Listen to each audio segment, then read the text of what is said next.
Iniciamos capítulo 73, le doy la más cordial bienvenida, gracias por su sintonía, y le doy también la bienvenida a Gregorio Díaz, gracias por acompañarme en este Foro de las Ideas. Carlos Gregorio. Muchas gracias, Eric, y qué mejor escenario que el Centro Cultural para este nuevo capítulo de Uno por Uno. Así es, capítulo 73, donde iniciamos la agenda con la descomposición política que está viviendo, la gran crisis que vive el Partido de la Revolución Democrática, un partido que fundó Cuauhtémoc Cárdenas, líder histórico de las izquierdas, y hoy alza la voz y hace una fuerte crítica a su partido, al partido que él fundó, y pide la renuncia de todo el comité que está llevando esta organización. Hace puntos muy importantes, alza la voz, y es importante decir que Cuauhtémoc Cárdenas está más allá del bien y el mal, no busca hueso, no busca una compensación monetaria, sino sí es una labor enteramente política, social, para resguardar un proyecto ideológico que se ha desvirtuado, como en otros partidos que gobernaron mucho tiempo y que cambiaron la ideología, que atentaron contra sus principios por otros proyectos de otra índole. Aquí Cuauhtémoc Cárdenas quiere rescatar ello y denuncia abiertamente la incapacidad de estos dirigentes, sobre todo Carlos Navarrete, que está en alianza con Jesús Ortega, Jesús Zambrano. Bueno, han llevado a una descomposición a lo largo de estos 25 años, donde han permeado de manera importante Jesús Zambrano y Jesús Ortega todos estos años ahí, a raíz de la crisis en que los puso la presidencia de Abarca, su esposa, y cómo Jesús Ortega y Jesús Zambrano, ya siendo señalados también por Alejandro Encinas y Andrés Manuel López Obrador, que ellos sabían sus vínculos y sus crímenes, a pesar de eso los llevaron, los impulsaron en sus carreras políticas, como diputado federal a José Luis Abarca y a su esposa también como dirigente estatal del PRD. Es una cosa crítica y por ello pide la renuncia de estos militantes. Cuauhtémoc Cárdenas pide a una nueva conformación, a un rescate de la ideología, a un nuevo dinamismo en la relación que puede tener el Comité Nacional del Partido con las diferentes instancias estatales y municipales. ¿Cómo ves la gran crisis del Partido de la Revolución Democrática, Gregorio? Bien, Eric, históricamente es natural que haya un desgaste. El PRD, que nació como una propuesta de izquierda en las elecciones en las que se enfrentaba Cuauhtémoc Cárdenas contra Carlos Salinas de Gortari, era evidente que tenía que desgastarse esta fórmula política. También es algo que tenemos que comprender, que la izquierda en México nunca ha estado verdaderamente unificada. Eso ha traído grandes problemas al partido que representaba mayoritariamente a la izquierda en México, o a estos grupos que perseguían el bienestar social, ¿no? También como herederos del viejo PRI. Sí. También hay que mencionar esa situación, que el Partido de la Revolución Democrática se fundó con expristas, entre ellos Cuauhtémoc Cárdenas. Ya después hay un gran desencanto con estas fórmulas de la nueva izquierda, de diferentes tribus que también componen y componían al PRD, que finalmente también se fraccionan y crean un nuevo partido político que es Morena. Algunos perredistas, en su descontento porque no han logrado ocupar cargos de elección popular, exacto, es decir, no les han dado el famoso hueso, pues se han ido a formar un nuevo partido político donde las aspiraciones y las pretensiones son otras. Entonces, es un proceso histórico que es un desgaste, como lo estamos mencionando, y como líder moral del PRD me parece una actitud atinada. También, como bien mencionas, Cuauhtémoc Cárdenas pues ya está muy cansado, ya no tendría por qué intervenir, pero todavía es el abuelo de todavía esas fracciones que existen dentro del PRD, y que pues es el líder moral aún, ¿no? Sí. Estamos hablando de una cuestión moral que ya es muy complicada por estas cuestiones que se dan al interior del partido, y sabemos, y esto no es una sorpresa para nadie, ya sea el PRD, sea Acción Nacional o sea el Revolucionario Institucional, están muy manchados sus procesos de elección interna para elegir a los candidatos a presidencias municipales, diputaciones locales, diputaciones federales y hacia el Senado. Entonces, es natural el desgaste, tendría que replantearse nuevos objetivos el PRD. Pero como nunca había estado en esta crisis. Sí, nunca había Una estado en esa crisis que amenaza con desaparecer al partido. La amenaza obedece a dos cosas: a que no han hecho bien su trabajo y que a Morena está ganando espacios que antes ocupaba el PRD. Es decir, se está alimentando de la poca izquierda que existe, o la izquierda dormida que existe en este país. Un trabajo que se conformó en una cúpula de mafia liderada por los chuchos. Pues sí, pero fue un trabajo que solamente los chuchos lo estaban haciendo. Yo no veía a otros sectores del PRD trabajar tanto. Si alguien logró posicionar al PRD hasta las instancias que llegó a ocupar cargos de elección popular como nunca lo había logrado en la historia, fueron los chuchos. ¿Tú crees? Sí, definitivamente. Sí, el costo político con el devenir de los años es mayor, pero usaron también la figura de Andrés Manuel López Obrador para conseguir puestos importantes. La necesitaban, era la única figura. En su momento, posterior a López Obrador, tenían a Marcelo Ebrard, pero también siendo un comparsa de esta situación política. Así es. Y eso fue lo que motivó a Andrés Manuel López Obrador a consolidar su movimiento como un partido político que hoy por hoy es la gran amenaza por lo menos en las izquierdas del Partido de la Revolución Democrática, desplazándolo y tal vez mandándolo a la lona, como hemos mencionado, un gran riesgo de su desaparición por la fuerza que viene arrastrando Movimiento de Regeneración Nacional.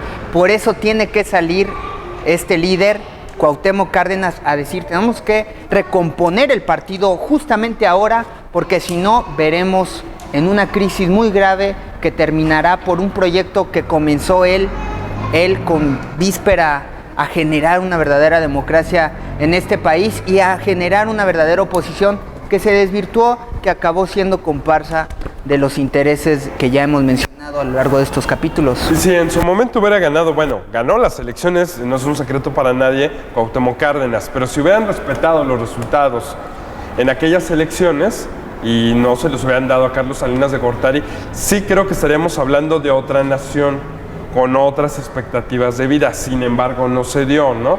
Y después de Cuauhtémoc Cárdenas yo no vi a otro gran líder más que López Obrador. López Obrador logró acabar con la imagen del PRD para posicionar la suya encima de la del partido. Exacto. Y entonces PRD quedó en un segundo plano y la figura se volvió López Obrador como un sinónimo de la izquierda en México. Sí. Y finalmente ese arrastre y ese poder lo lleva a la conformación de Morena. Exactamente. Y estaba revisando yo que, para mi sorpresa, René Bejarano ya tiempo atrás había denunciado los crímenes y las atrocidades de José Luis Abarca y su esposa, y fue claramente vetado por las dirigencias de Jesús Ortega, Jesús Zambrano. Entonces ya había denuncias, ya había señalamientos contra estos actores, y sin embargo los Jesuses, los chuchos, los encubrieron. Ese es el gran tema y por eso se pide su destitución.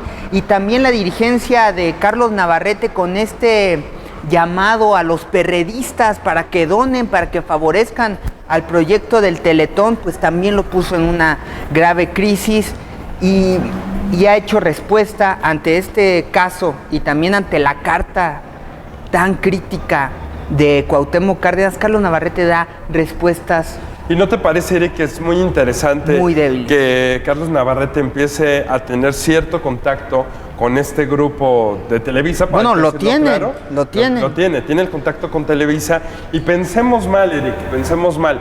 ¿Qué te parecería que después de lo que ha hecho este gobierno de Enrique Peña Nieto, que ha estado muy manchado, que no ha respondido como se esperaba, ante la ineficacia también de Acción Nacional durante los 2 sexenios pasados, que Televisa, junto con otros actores más importantes, estén pensando tal vez en una izquierda que sea gobierno, en una izquierda que sea parte de la presidencia de la República, una izquierda manipulada, no una izquierda tan radical como la de Morena, una izquierda más conservadora? ¿No podría ser que haya también una transición del poder de los modelos neoliberales a uno de un mayor bienestar social, ya cuando se han vendido todas las transnacionales, ¿no? Como pudiéramos mencionar el caso de Brasil. O como el caso de Brasil, claro, con el Partido del Trabajo, O pensemos en España con el caso del PSOE, el Partido Socialista Obrero Español, una izquierda a modo del capital,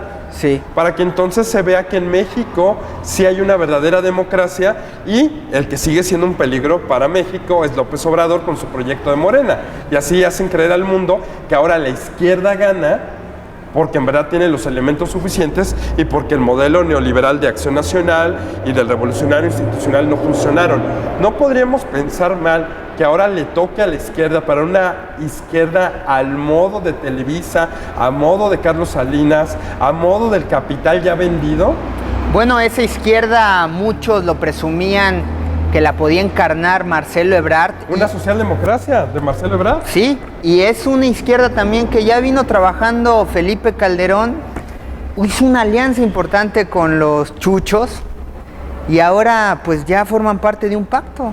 Que el mismo Cuauhtémoc Cárdenas, incluso López Obrador dijo, no, nos vamos por nuestra vía. ¿Una alternancia de los modelos neoliberales a uno de socialdemocracia?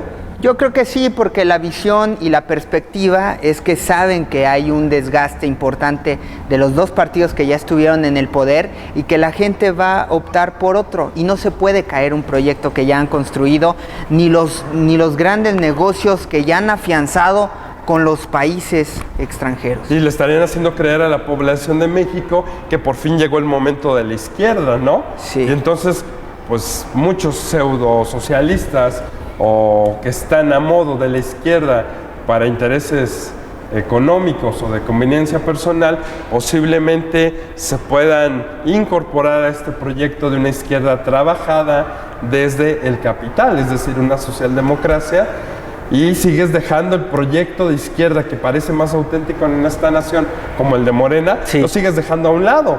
Y entonces le dices a la gente, el PRI no es una opción, el PAN tampoco lo es, y por el otro lado tienes al que ya hemos dicho durante toda la vida, según los medios de comunicación, que están vendidos, que es un peligro para México. Sí. Y los van a seguir del mismo discurso, que López Obrador es un peligro para México, pero ahora hay una alternativa de verdadera izquierda. Ok. Y ahora va a ser el PRD, ¿no? Sí. ¿No crees que pueda estar trabajado ahí? No, por supuesto, es lo que te estoy diciendo. Lo hemos visto en la acción, en la práctica. Hemos visto Entonces estamos esperando y estamos anunciando en uno por uno la llegada de la izquierda a la presidencia de México, ya tan anticipadamente. Sí, pero la debacle aquí o la disyuntiva está entre estos dos proyectos, una izquierda trabajada o la que propone López Obrador. La izquierda trabajada definitivamente, porque la Sí. de López Obrador no la van a dejar. López Obrador está peleado prácticamente con los poderes fácticos, con los grandes monopolios, amenaza con terminar con ellos. Entonces, Está en contra de los evidentemente, intereses la de masa Televisa. crítica y la publicidad está en contra de él. Siempre va a estar en contra de él porque es una izquierda incómoda y lo que ellos quieren es una izquierda que puedan Maleable, manejar, que sí. puedan manipular. Exacto. Y Como la que ha existido. Estos personajes Con se Zambrano prestan a y eso. Ortega, sí. Entonces, definitivamente estamos anticipando la llegada de la izquierda a la presidencia de la República. Faltan muchos años, pero estamos viendo los cimientos para esa futura estructura, ¿no? Y Exactamente. consolidación después. Vamos a hacer una pausa y ya regresamos aquí a uno por uno para cerrar un poco este círculo de análisis de la gran crisis que vive el PRD.